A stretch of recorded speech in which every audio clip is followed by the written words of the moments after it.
ikwento mo nga sa akin, ano ba yung Pamilya de Guzman? Sorry, namabasa ko rin lang online. Ano ba yun? Paano ba nabuo yun? Well, nag-start lang po siya sa isang unexpected na bonding. Unexpected na Sino-sino chemistry. kayo doon? Shuvi, Ate Klang, Sneer, Mika, ako. So, may mga PDG extended family na po. Like si Charlie, si Ralph, si Brent. Dati kasi para sumikat daw, kailangan mo ng ka-love team. In your case, kailangan mo ba? State of heart. Kamusta daw ang puso ni Will Ashley? Ako masaya po ako ngayon. So may masama kang karanasan. Yes po. Ano yun? May nang-tridor sa'yo? Ganon? May nanira sa'yo? Opo. Ang hirap maging bata ngayon, no? Kayo talagang kailangan i-navigate nyo yung inyong emotions, where you want to go. Kasi tendency po kasi ako, based sa experience ko, nung hindi ko pa natututunan yung mga ganong bagay. So masabog po talaga ako. Hi, Will! Hello po, Jess. Huli tayo nagkita doon pa sa loob ng bahay ni Kuya. Oo nga po. Kamusta ka na after that? Okay naman po. Simula po paglabas namin medyo naging busy po yung schedule. But I'm really happy and grateful po sa lahat ng opportunities. Kasi pag nakulong ka sa isang bahay, sa loob ng mahabang panahon, nagkakaroon ng tinatawag na cabin fever. Yung parang buryong na buryong ka kasi nasa loob ka lang in a long time. Hindi kayo nagkaroon ng ganun? Ako po, nagkaroon po talaga ako. To the point na parang naiiyak na po ako kasi hindi ko nakikita yung mga friends ko and wala ako masyadong ginagawang iba sa loob ng bahay ni Kuya. Hindi ka nahirapan mag-adjust to the outside world after that? Surprisingly po, hindi naman. Parang ang bilis ko po maka-adapt na sa mga bagay-bagay. Kasi ang dami ko rin po nakakausap na friends. Kumbaga, pinaalam naman po sa akin nila yung mga nangyari noong mga time na nasa loob po ako ng bahay. Kaya naging madali naman po siya sa akin kasi maraming nag-support din. Paano nga ba nangyari na hindi naman ikaw yung big winner pero isa ka sa mga medyo angat daw ngayon? Grabe. Grabe. Parang blessing po talaga ni Lord. Yung mga nangyari po sa buhay ko pagkatapos ng PBB. At sobrang grateful po ako sa kinalabasan, of course, ng pagstay ko sa loob ng bahay ni Kuya bilang second big placer po na kasama ko dito si Ralph, yung kaduo ko. And nakakatuwa po kasi kahit po ganun talaga, napakalaking bagay po sa akin ng second big placer at yung mga opportunities po na pumapasok, grabe, nawiwindang na lang po talaga. Pero syempre pinag-uusapan mo rin yan ng mga handler nyo, yung nagmamanage sa'yo. Anong magic ni Will Ashley? Bakit ganun siya, ganun niya na charm yung fans? Ano sa tingin mo yung sikreto? Bakit mo sila napahanga sa'yo? To be honest po, Ma'am Jess, wala naman po talaga akong pinlanong gawin sa loob ng bahay ni Kuya. Ang pinangako ko lang po talaga sa sarili ko ng mga oras na yun at bago ko pumasok sa bahay, magpakatotoo lang po ako sa sarili ko. Feeling ko po kasi yung pagiging authentic at yung pagiging ikaw talaga, yung magugustuhan din po ng mga tao. Tayo ko rin po naman din na mag-put ng kahit anong pressure sa sarili ko, knowing na mag-stay po ako sa loob ng bahay ng napakatagal. Pero nasa labas ka na pero angat ka pa rin. Bakit kaya? Ano yung X-factor mo? Nakakatuwa po kasi yung mga tao nagsisimula na po na makita nila yung mga talents, yung mga kaya ko pong gawin. Of course, isa na po dito syempre yung pag-arte, pagsayaw, pagkanta. Nakakatuwa po na na-appreciate po nila yun. Siguro isang factor din po doon talaga is na-continue ko yung pagpapakatotoo ko sa sarili ko. At isang bagay po doon siguro is yung love ko po, yung ginagawa ko at nagtatranslate na po siya sa mga tao. Kasi ginagawa ko po to hindi para sa kung ano lang. Kasi love ko po talaga siya. Magaling ka nga umarte. Napanood kita sa balota Salamat po. Saan ba nanggagaling yun? Saan nanggaling yung... Kasi sabi nila kailangan marami kang hugot, marami kang panghuhugutan. Saan nanggaling yung galing mo sa pag-arte? Siguro po, Ma'am Jess, nahasa na lang din po ako sa dami kong experiences sa life, sa industriya po na ito, being here po sa showbiz for 11 years. Ang dami ko na pong natutunan, ang dami ko na rin pong naka-work na directors na talagang ginawa ko po yung best ko para may sa puso po yung bawat learnings na nakukuha ko sa kanila. And ito pong balota is napakalaking break din po sa akin para maipakita ko yung talento ko sa pag-arte. And nakakatuwa po kasi nagawa po namin siya hindi based sa personal experience ko, kundi sa personal experience ng character mismo. Kaya naging madali po siya sa akin at wala po akong hinawakan na kahit anong bigat sa pakiramdam ko. Okay. Bakit Will Ashley ang pangalan mo? Yun ba talaga pangalan mo? Opo. Talaga? Si Ashley yung dad mo? Hindi po. Yung Ashley po yung second name ko po. Okay. Ano apelido mo? De Leon po ako. Akalain mo nga naman pag artista ka, yung second name mo, pwedeng parang tunog apelido mo na. Opo. Pero ang ganda kasi, di ba, Will Ashley. Di ba, may mga tao kasing pangalan pa lang, winner na eh. Meron Isa po. ka doon. Ay, grabe, salamat po. Thank you po sa nanay ko. Siya nagpangalan Opo. sa'yo. Will Ashley. Tinanong mo ba, paano niya nakuha yung name mo? Nakuha po niya yung name ko, yung Will po kasi sa dad ko. Wilfredo po siya. And yung Ashley naman po, nakikikwento niya sa akin na parang gusto nga daw po niya ng babaeng anak. Tapos meron po siyang doll na ang pangalan ay Ashley. Akalain mo yun? Opo. Kaya para magmukhang panglalaki na din po, nilagyan po niya ng Will tsaka Ashley. Second name ni Will Ashley, pangalan na Manika. Opo. Okay, so magaling ka umarte, magaling ka rin daw kumanta tsaka sumayaw. Totoo ba yun? Ayoko po mag-self-proclaim.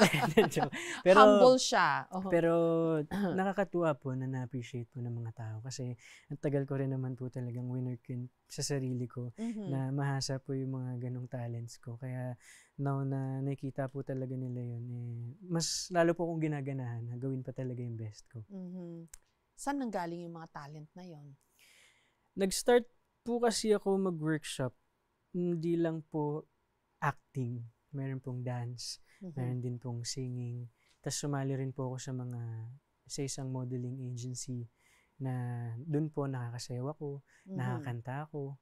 Kaya simula nung bata po ako, nakahiligan ko na rin po talaga mag-perform. Kaya hanggang ngayon, nadala ko po siya talaga. So nahasa. Opo. Pinagpraktisan ng mahabang panahon. Yes po. Walang God-given sa mga yon? Walang galing kay mommy, kay daddy?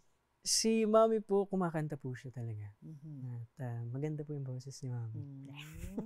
Kaya siguro doon ko po namana. And yung dancing po, hindi ko po alam kasi matigas po yung katawan nilang dalawa eh. Pero baka nasa Pero ikaw, po. kumakaldag ka daw eh. Uy! Nabansagan nga po ako. Pero ang daming bansag sa'yo. Merong Nation Sun, Apo. Kaldag King. Kaldag King po. Ano ba talaga doon? Ang totoo? Parang pareho naman po ang totoo, Ma'am Jess. Kasi sa loob po ng bahay, napapadalas din po yung pagkaldag ko. Kaya yun po yung nakita ng mga tao. Pero yung Nation Sun nga po, yun nga po bilang mama's boy, lagi ko pong hinahanap sa loob ng bahay. Kaya yun po yung nakita ng mga tao na talagang iniiyakan ko po dun sa bahay ni Kuya.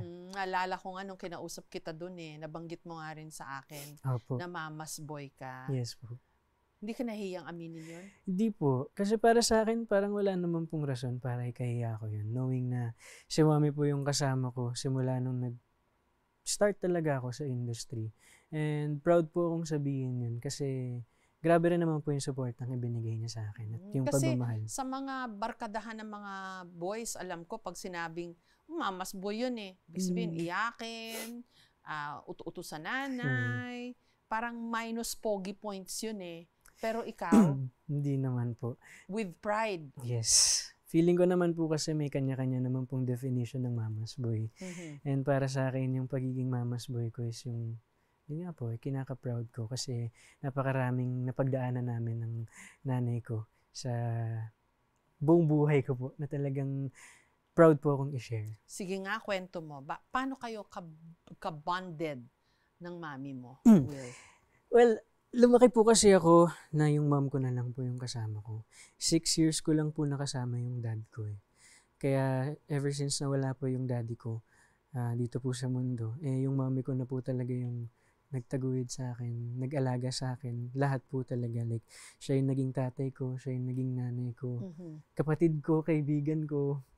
Kaya sobrang strong din po talaga ng relationship namin.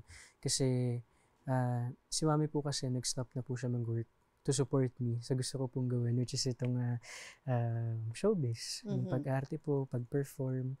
Kaya yung bonding po talaga namin is hindi ko po may pagpapalit sa kahit ano talaga. So parang lahat nasasabi mo sa mami mo? Yes po. Bihira yun di ba? Opo. Ang usual, pagka anak na lalaki, sa tatay. Ikaw, sa mami mo. Yun nga po, kasi lumaki po ako na si mami na lang yung kasama ko. And nakakatuwa naman din po kasi si mom, very open po siya. Open-minded po talaga sa lahat ng bagay. Like, kapag may mga problema ako, or mga hinanakit ako, gusto niya na sasabihin ko sa kanya. At talagang pinapaalalahanan naman po niya ako. At ginaguide niya po ako ng maayos. Pati love life? Pati love life? Siguro na mga 17, 18 lang po ako. 16. Doon po siya nagpapaalala sa akin. Pero ngayon po na medyo dumadagdag na rin po yung age, pero hindi naman po ganun katanda pa. Hinahayaan naman na din po niya ako mag-decide para din sa bagay na yun.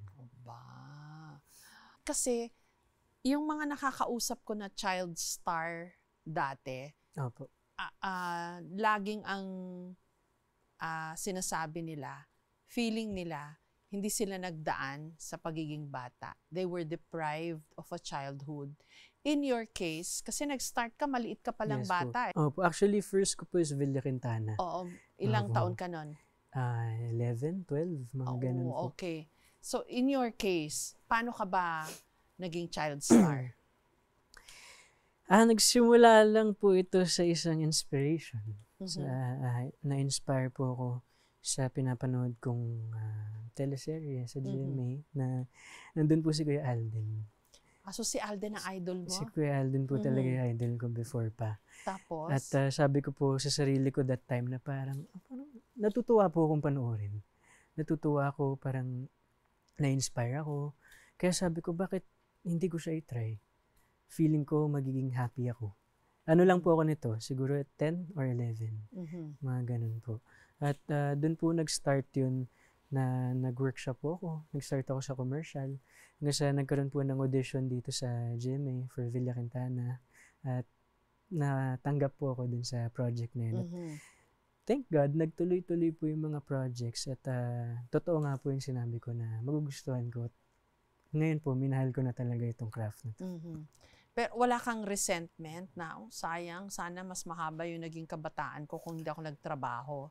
Kasi usually yun yung sinasabi ng mga child star dati. Yes po. Nakakatuwa naman po, Ma'am Jess. Like parang na-enjoy ko naman po yung kabataan ko bago ako nag-work talaga. Bago ko ginawa itong isang bagay na mahal ko gawin. Nagawa ko pa naman pong lumusong sa baha, magtampisaw sa ilalim ng ulan, makipaghabulan, bumakat yung sando kahit nakahubad na. Kaya masasabi kong na-enjoy ko pa rin naman po yung childhood ko bago ako pumasok dito sa industry po na ito. Kaya wala po akong kahit anong regrets. Wow. Bihira yun for people who started really young in the business. So, may concert ka daw? Opo. Wow! Ang bilis Oo nga po Grabe, nag-start lang po siya sa dream ngayon. Nagkakatotoo na po talaga. Ano ipapamalas mo dun sa concert mo? Siyempre, gusto ko pong ma-showcase din of course yung singing ko, yung dancing ko. Kasi for years, puro din po ako acting. Dun po talaga ako nag-focus. Pero this time po gusto kong mailabas yung pagmamahal ko sa ginagawa ko through singing and dancing. Ano ba ang paborito mong kantahin? Anong klaseng mga kanta? Ngayon po, nahilig ako sa mga OPM Like mga sila Cup of Joe, sila Maki, ganyan. Puro mga OPM po talaga yung napapakinggan ko ngayon. Ano yun? Mga danceable o yung mga medyo, ballad? Mapanakit, mga ganyan. Yung mga punong-puno ng emosyon, maangst, yung mga ganon. Sample nga. Ay, sige. Multo na lang po. Multo. Okay. Hindi na makalaya. Dinadalaw mo ko bawat gabi, wala mang nakikita, haplos mo'y ramdam pa rin sa dilim. Wow! Multo. Opo. Para kanino yon? Ay, wala po. Para sa sarili ko lang po yun. Pero ang daddy mo, hindi mo ba namimiss? Siyempre, miss na miss, di ba? Opo, sobra. Namimiss Naalala ko po. mo pa ba siya? 6 years old ka lang nung nawala siya. Marami naman po akong memory na naaalala kay daddy. Kasi mas siya po yung nakasama ko dahil si mami po nag-work that time. Meron pong mga feeling na sa isang araw, napapaisip ako na proud kaya siya sa akin sa mga nangyayari sa buhay ko. And ano kaya mangyayari kung nandito pa siya? Ano kaya yung magiging dynamics namin? Ano yung magiging relationship namin? Kasama ko kaya siya o nag-work siya? Mga ganun pong what if sa buhay ko rin. Mm-hmm. Ano yung favorite memories mo with him? Favorite memory ko po is yung bumili ng bagong sapatos si mami. Tapos ayaw niya ipasuot sa akin kasi baha na. Pero kinonsente ako ni daddy. Paglabas namin, nilusong ko sa bahay yung bagong sapatos. Tapos nakikita ko siya nakasmile. Bakit ba siya namatay, Will? Namatay po siya because of multiple organ failure. Nagkasakit? Nagkasakit po siya. Mm-hmm. Bale, sa bisyo na rin po. Like, alcohol, gano'n. So, ano ka? Solong anak? Solong anak po. Kaya nakafocus pala sa yung mami mo? Yes po. Opo. Oh, wow. Paano ba maging solong anak? Di sa'yo lang lahat yung atensyon ng nanay, di ba? Opo. Gano'n na nga po. Kaya, yun nga po, kagaya ng sinabi ko, simula na nag-start ako sa industry, siya po lagi kong kasama. Walang palya po talaga. Mm-hmm. Usually, ang track dati, pinapareha. Sa'yo, wala kang mga ganon? Walang mga itiniteam up sa'yo? Wala. Sorry po. Walang ginagawang love team para sa'yo? Wala kayong ganong mga plano ba? Tawag? O ganun ba yung handling? Dati kasi para sumikat daw, kailangan mo ng ka-love team. In your case, kailangan mo ba? Ako po kasi Ma'am Jess, nagkakaroon po ako ng mga on-screen partner. Like, ang gusto ko po kasi ever since is mag-explore po talaga ng different characters, different leading ladies. Kasi gusto ko rin po yung marami din akong natututunan. I mean, kapag may love team naman po, marami kayong matututunan together. But for me kasi, iba po talaga yung feeling ko. Based on experience, sa experience ko po, na ang dami ko pong nakasamang mga iba't ibang directors, ang daming naibibigay na input sa akin na talagang nakatulong po sa akin. Kaya ngayon po, kung ano po yung ibigay na work, yun po talaga yung grab. Yung na-grab ko talaga. Okay. Ikaw daw ang breadwinner kasi dadalawa lang kayo ni Mami. Yes po. Paano ba? Ikaw lang ang kumikita for the both of you? Well, kasi ito po, choice ko talaga.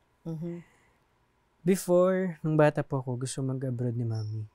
Pero hindi ko po siya pinatuloy kasi nga, dalawa na lang din po kami sa buhay. At yun po yung time na fresh pa namatay yung dad ko. Kaya sabi ko sa kanya na parang magtulungan na lang kaming dalawa. Kung ano yung kaya kong gawin, gagawin ko. Para magkasama pa rin po kami. Kahit na medyo hindi po talaga ganun yung buhay. Or ganun ka okay yung kami financially. Pero ayun nga po, ngayon po, ako po talaga yung breadwinner sa amin. Sa amin po. Ang galing at a young age, alam mo na kung anong gusto mong gawin.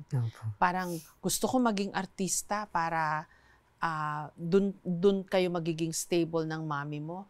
At ikaw pa mismo nagpatigil sa mami mo na magtrabaho. Ganun ka ka-focused at ganun ka ka-determined even when you were small. Yes po. Pambihira yun Well, actually po, Ma'am Jess, before ako pumasok sa showbiz, hindi ko po talaga naisip yung pera pa. Ang gusto ko lang po talaga nun that time is yung maramdaman ng mga tao yung naramdaman ko nung nanonood ako ng TV. Yung ma-inspire. Pero nung pumasok po yung mga TFs, ganyan. Siyempre, nandun po yung pagkasaya ko. Kasi kahit pa paano, meron po kami mga panggastos ng mom ko. Kasi yun nga po, hindi po ganun ka okay din talaga yung buhay namin before. Kaya, ngayon po, sobrang happy ako kasi kahit pa paano, unti-unti po, natutupad ko na po yung mga pangarap ko for myself and para sa mom ko. So, it really started as a dream. Yes po. Pangarap. Yes The po. money just followed. Yes po. Yung mga TF mo, and then hanggang ikaw na yung tumayong breadwinner ng Yes inyong pamilya. Ang galing Paano mo nagawa yun? Ang bata-bata mo pa. Siguro, sa pagmamahal ko na lang din po talaga sa craft. Nag-follow na lang din po talaga lahat. At sa pagmamahal mo sa mami mo. Yes po. Isa na din po yun. Bihira yun yung ganun ka-focus. So, mukhang focused ka. Super po. Like, willing po ako gawin talaga lahat para dito sa work ko na to. Kasi nandyan ka na, sayang, yes, di ba? Ano pa ba nakikita mo ngayon na gusto mong mangyari sa sarili mo, sa career mo? Well, ang pinakagusto ko lang naman po mangyari para sa career ko is mag-iwan po ng legacy sa industry. Gusto ko po na mas makilala po ako ng mga tao dahil sa talento ko. Gusto ko pong mag-grow ako, of course, sa ginagawa ko every day. Gusto ko po yung parang mga kila Sir Eddie Garcia level na kahit matanda na talagang, magaling na actor yan. Ganun po talaga yung gusto kong mangyari. Mag-iwan po ng statement. So, acting talaga. Acting. Oo, hindi yung pa-pretty boy lang. Opo. Nothing wrong with being pretty opo. boy, of course. Asset din yun Pero in your case, it's the craft, yung pag-arte. Yes po. Yes po. Actually, nagkikita-kita naman din po kami. Pero ngayon po medyo madalang since busy rin po sila, busy rin po ako. Pero okay naman po yung relationship namin. Okay. Nabasa ko rin yun na, ano ka daw? Introverted. Super po. Shy. Super po. So, posible ba yun sa showbiz na maging introverted at maging shy? Kailangan yan, di ba? Medyo outgoing, machika. Yes po. So, well, nag-start po talaga ako super introvert dito sa industry. But unti-unti po, natututunan ko naman na din pong lumabas sa comfort zone ko. Kumbaga tumalon doon. Lalo na nung nag-PBB po ako, napakalaking help po talaga sa akin nun kasi mas doon ko po nabuo yung kumpiyansa ko sa sarili ko para makipag-communicate sa mga tao at sa lahat po ng mga nakakasama ko sa trabaho. So ano na-discover mo sa sarili mo? Na pwede po pala akong maging extrovert. Hindi ko po alam. Like, sobra pong parang in-spend ko yung time ko being an introvert. So nawala yung pagiging introvert mo dun sa PBB house? Yes po. Dun sa loob ng bahay talaga. So sabi kong nailabas ko po yung kulit ko kung paano ako sa bahay namin ng family. Tapos, makulit ka pala. Opo, super po. Makulit po talaga ako sa person. Yun yung inaalala kong kwento sa'yo dun na, di ba, makulit ka pala. Opo. Ikaw pala yung kumikero.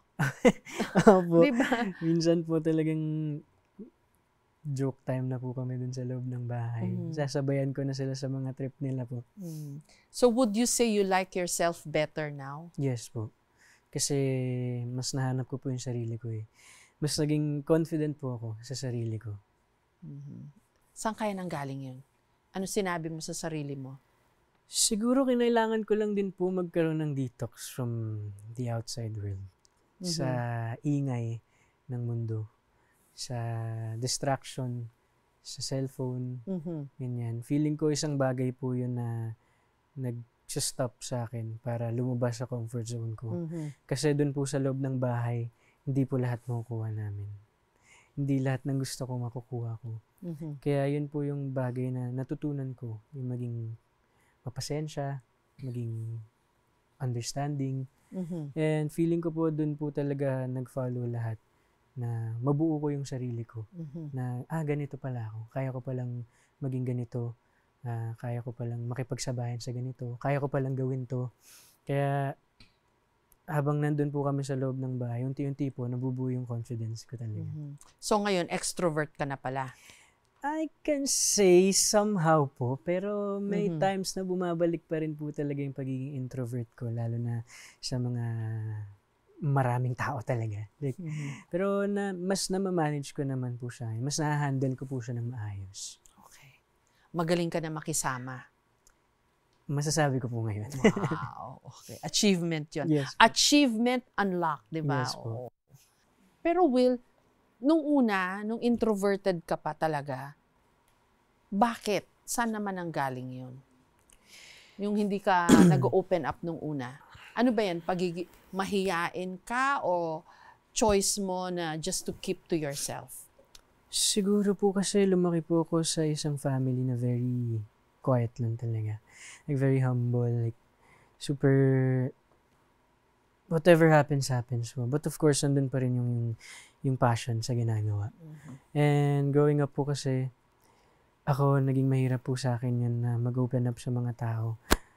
Kasi once na rin po siyang nagamit sa akin behind my back. So parang natakot po ako na maging open ulit. Kaya ako sa family ko na lang din po talaga ako nag-open up sa mga friends ko, yung mga taong nakakaintindi lang po talaga sa akin. So may masama kang karanasan Yes po. ng pagiging open sa ibang tao. Kaya mula noon, Try ko pong i-keep na lang sa sarili ko. Baga with my friends na lang talaga. Like yung trusted po talaga. Ano yun? May nang-tridor sa'yo? Ganon? Parang ganon na may rin po. May nanira sa'yo? Parang ganon na din po. Opo. Kaya medyo, step back po ako. Guarded ka na. Guarded na po ako. Kasi mas pinili ko pong protektahan yung peace of mind ko. And natutunan ko rin po na hindi lahat pwedeng masabi sa mga tao talaga. I mean, there are some people na mapagkakatiwalaan mo, pero hindi po lahat. Ang tawag nyo yata nga dyan sa mga ganyan, boundaries, di ba? Boundaries. Di ba? Ang galing ng mga bata ngayon, may mga words sila na Opo. ni-invento para dun sa mga pag-manage nila ng mga sarili nila. So ikaw, meron kang boundaries and walls na rin. Yes po. Pero na-break naman po siya nung pumasok ako sa loob ng bahay. Kasi naiparamdam po nila sa akin na tanggap po nila kung sino talaga ako. Yan nakakatuwa po kasi sa tagal po namin nagsama sa loob ng bahay, hindi po nila ginamit yan against me. But mas nilove po nila ako sa totoong personality ko talaga. Kaya ngayon, wala na po akong kumbaga, eto ako, confident ako sa sarili ko at alam ko, kumpiyansa ako sa sarili ko. So kung may masasabi kayo, hayaan ko na lang po. Kumbaga, pasok sa tenga, labas sa kabilang tenga. But still, syempre, may mga bagay po na kailangan ko rin po talagang intindihin. Kasi alam ko po na magiging better din ako sa person. Or makakatulong po siya sa akin. Ang hirap maging bata ngayon, no? Kasi nung bata kami, wala kami na-manage na ganyan. Kung ano lang, sige lang. Kayo talagang kailangan i-navigate nyo yung inyong emotions, where you want to go. Anong thoughts mo doon? Totoo po yun. Just like, kailangan these days po talaga Kumbaga, take it day by day. One step at a time. Yun po talaga yung best thing to do at the moment. Kasi tendency po kasi ako, based sa experience ko, nung hindi ko pa natututunan yung mga ganong bagay. So, masabog po talaga ako. Kaya, nakakatuwa po na natutunan ko siya. Kasi ngayon, mas peaceful po talaga. How old are you nga? Turning 23 po. 23 ka lang. Ang dami mo ng learning sa buhay. Para kang sage. Ang dami mo ng alam. Di ko pa naman po masasabi na lahat talaga. Pero siguro sa experience na rin po, which I'm grateful na napagdaanan ko po talaga. At saka you can express yourself. Importante yun At na-analyze mo yung sarili mo. Yun po yung isang rule ko talaga this year para sa sarili ko. Kasi ang tagal ko pong nagkikip ng mga problems sa sarili ko na hindi talaga nakakatulong sa akin mentally. Kaya ngayon po, sobrang gusto ko na i-express yung sarili ko in a nice way. Yung maintindihan ako ng mga taong kausap ko na hindi yung in a bad way na magigets sila. Ganun po. I think you're on the right track. Kasi kilala mo yung sarili mo. Yes po. At saka alam mo na how to carry yourself, di ba? So, keep that up. Yes po. Okay. Thank you po. Ikwento mo nga sa akin, ano ba yung Pamilya de Guzman? Sorry, namabasa ko rin lang online. Ano ba yun? Paano ba nabuo yun? Well, nag-start lang po siya sa isang unexpected na bonding. Unexpected na Sino-sino chemistry. kayo doon? Shuvi, Atik lang, Isnir, Mika, ako. So, may mga PDG extended family na po, like si Charlie, si Ralph, si Brent. Nadagdagan na po na nadagdagan. Pero yun nga po, nag-start lang po siya, kulitan lang talaga naming 5 sa loob ng bahay. At just, kami lang po, nagiging Sino nakaisip kami nung lang. de Guzman? Mga fans po. Talaga? Opo, yun nga po yung kinagulat namin paglabas ng bahay. Tinawag na nila kayong Pamilya de Guzman. Pamilya de Guzman. Tapos ang dami na po mga clips namin na, well, oo nga, no, ang ganda ng relationship po talaga namin sa loob ng bahay. Na isa po yun sa masasabi ko na genuine talaga. At nakakatuwa kasi nadala po namin dito sa labas. Hanggang ngayon, kahit wala na kayo doon sa PBB house. Opo, may mga gabi po na nagtatawagan kami, kakamustahan, kamusta ang mga buhay. Kumbaga, grateful po kaming lahat dun kasi parang na-help kami mag-ground. Napapaalalahanan kami sa mga sa realidad ng buhay. So, anong personality mo doon sa Pamilya de Guzman? Base sa mga fans, ako daw po yung sutil na bunso. Sutil na bunso? Sutil na bunso. Opo. Kasi, sutil ka nga ba? Sutil po. Pagka doon po sa loob ng bahay sobro po eh. Hanggang ngayon po dito, may mga sagutan po kami ng PDG na sobrang kinaaliwan po ng fans na ganun lang po talaga kami. Kami nila Atik lang, buong PDG family. Pag sinabing sutil kasi kung nagsisimula ng gulo at away eh. Opo, mga kakulitan. Ayan po talaga yung sinisimulan ko. Like mga bardagulan, mga ungkatan po ng mga pictures dati na mga small banters. Paano ka naging ganun mag-isang anak ka, solo anak? Lumaki po kasi ako na, kagaya po ng sinabi ko kanina, naranasan ko po yung lumusong sa baha, maglaro sa ilalim ng ulan. Kaya yung mga friends ko po talaga is mga sutil din. Mga time na nung mga bata po ako, tumatakas pa kami sa mga nanay namin para maligo lang po ng ulan. Kaya siguro nadala ko po dito hanggang ngayon, hanggang paglaki ko, yung ganong kasutilan po.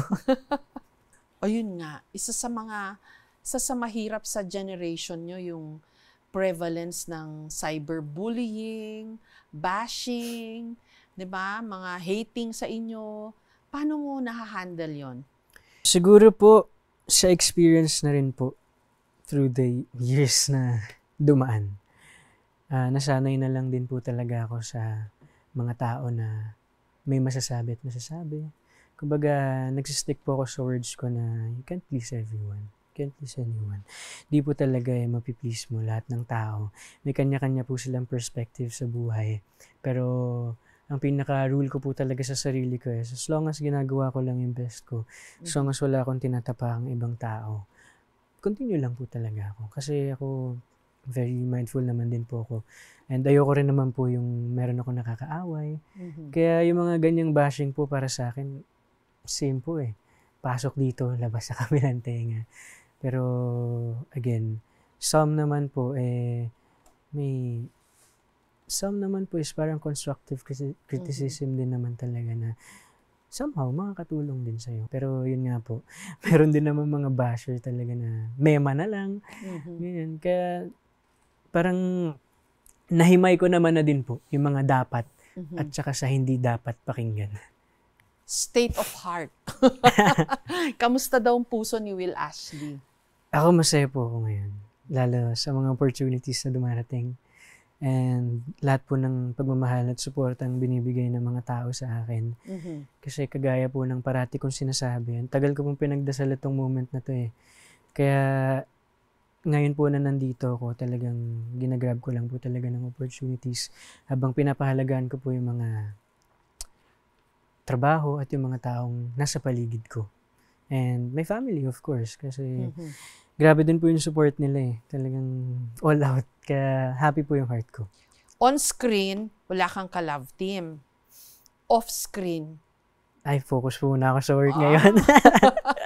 Ayoko po muna kasi sabi ko nga po, sobrang busy po ng schedules. So parang wala rin pong time. Baka ako lang din po yung mahirapan. Sa lahat ng mga ginampanan mo na, from Mulawin, Villa Quintana, pa ba yung mga nabasa ko kanina? Marami na, etc. Mga 10 yata yun na ikaw yung isa sa mga child star noon. Sa lahat yon, ano yung pinakatumatak sa'yo? Lahat po talaga nasa utak ko. Lahat po ng role na ginagawa ko. Pero siguro itong pinaka-recent po, yung Balota. Si Enzo. Kasi iba rin po naging impact niya sa akin. Parang mas doon ko po naipakita talaga yung love ko for acting. Doon ko po talaga na parang na-showcase yung kung sino po talaga ako bilang isang actor dito sa industry po. Kamusta ba makatrabaho si Marian Rivera? Super saya po. Like, hindi po niya ipapa-feel talaga na left out ka. Kakausapin ka niya before the scene, kung ano yung makakatulong sa inyo. Nagsusuportahan ka niya. Kaya nakakatuwa po na ganun po yung naging relationship namin while shooting Balota po. Kasi nakabuild po talaga kami ng strong foundation dun po sa pelikulang yun. Magaling ka dun napanood ko Salamat yun po. Oo. Meron ka bang gustong itama sa lahat ng mga lumabas na fake news tungkol sa'yo? Parang lahat naman po kasi na debunk na agad kasi wala naman po talaga silang patunay. Pero ngayon po may mga kumakalat ulit na yung video call ko with my lola na parang sinasabi nila scandal daw. Kinrop lang naman daw po nila yun. Pero 2 years ago na nasara ko naman na po yung issue na yun at naipakita ko naman na sa kanila yung totoong picture na pinapakalat po nila. Pero grabe daw yung fans. Nag-aaway-away sila dahil sa'yo. Ay, grabe. At dun sa mga gustong i-partner sa'yo. Ano masasabi mo doon? Again po, hindi naman po lahat talaga ng tao ay mapiplease natin. Meron po silang kanya-kanyang bias. Meron po sila kanya-kanyang idol na sinusuportahan. At para sa akin po, gusto ko lang po sabihin na you only live once Kumbaga, i-spend na lang po natin yung mga oras natin sa positive na paraan. Kasi, again, at the end of the day, yung ginagawa po namin lahat yung bagay na mahal po namin gawin. And hindi lang naman po para sa amin yung ginagawa namin, kundi para rin naman po sa kanila. Ino-offer din naman po namin to para sa mga taong sumusuporta sa amin. But yeah, sa bashing po talaga, parang likas na po dito sa industry natin yung mga ganyang bagay. Kaya para sa akin, wala na po akong masasabi dun. Kumbaga ako, focus lang po ako sa ginagawa ko ngayon. Focus lang po ako sa mahal kong gawin ngayon. And focus po ako sa mga taong tunay na sumusuporta at nagmamahal po talaga sa akin. So Will, at age 23, would you say you're living your dream?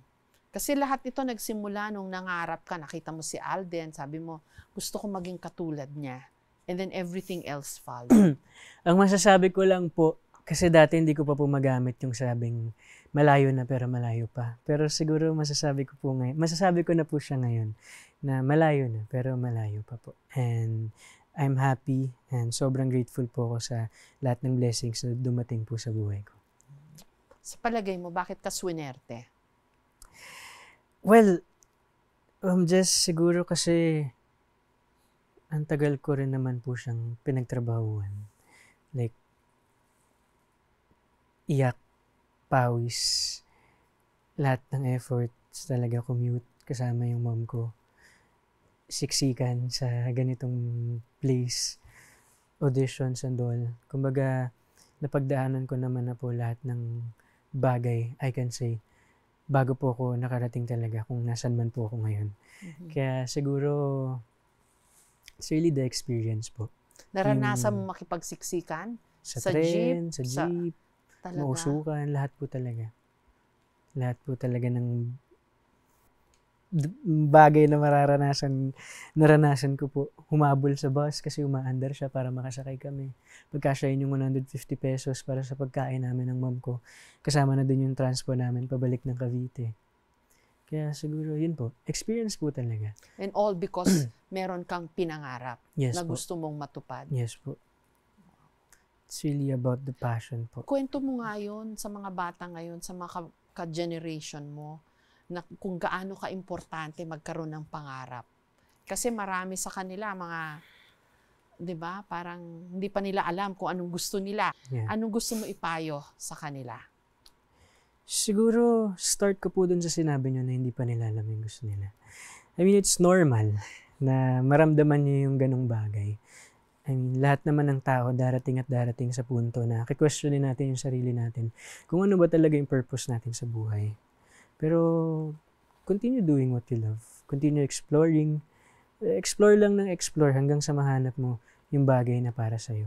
Kasi, at the end of the day, wala namang talo kung susubukan mo eh. Wala namang talo kung gagawin mo.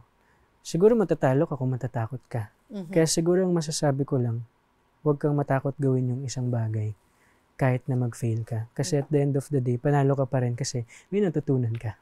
Tsaka sabihin mo yung power of having a dream, the power of the dream itself. Yeah, isa pa po yan. Siyempre, importante din po na meron kayong pangarap sa buhay. Tayong lahat. Kasi isa yan sa magpapatibay ng loob mo. Isa yan sa magpupush sa'yo para lumaban, knowing na meron kang vision, meron kang gustong maabot sa buhay mo.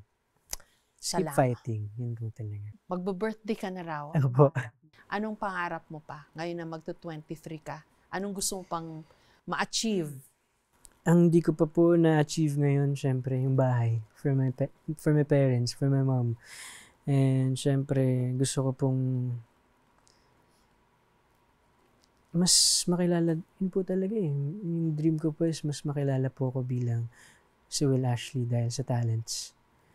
Dahil sa kaya kong gawin po dito sa industry. At ang pinaka-goal ko po talaga ngayon is mag-iwan ng legacy dito sa industriya po na ito. Okay. Thank you.